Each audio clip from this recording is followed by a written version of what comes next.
नमस्कार दोस्तों, एक छोटा सा सोहर गीत गाने जा रही हूँ। अच्छा लगे तो आप लोग कमेंट कीजिए, अपना प्यार दुलार बनाए रखिए। जेठ तवेला दुपहरिया विदेशिया विदेश जाले ये ललना उनकर प्यारी खाड़ी दरवाजावा विदेशिया से बात करे हो।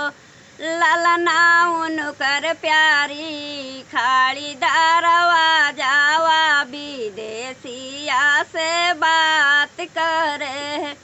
रउरात जाई ब्रज विदेश विदेश रही जाई भी है। ललना बारह हो रिस के उमारिया कैसे के हम बीताई बहे। ललना बारह हो रिस के उमरिया कैसे के हम बीताई बहे।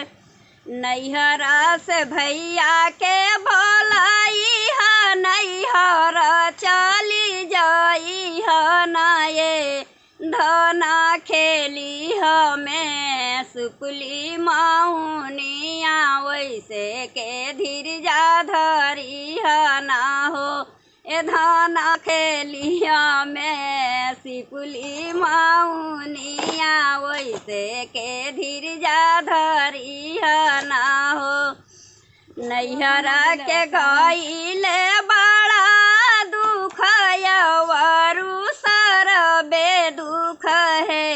राजा जी भैया आगे भाभी लुलु आई है सहलो नहीं जाला न है। राजा जी भैया आगे भाभी लुलु आई है सहलो नहीं जाला न है। सासु चौपरिया चढ़ी बैठ बगर बोलिया बोल बहे। राजा जी रउरा चौपरिया चढ़ी बैठ बरनिया कहाई बहे। राजा जी रउरा चौपरिया चढ़ी बैठ बरनिया कहाई बहे।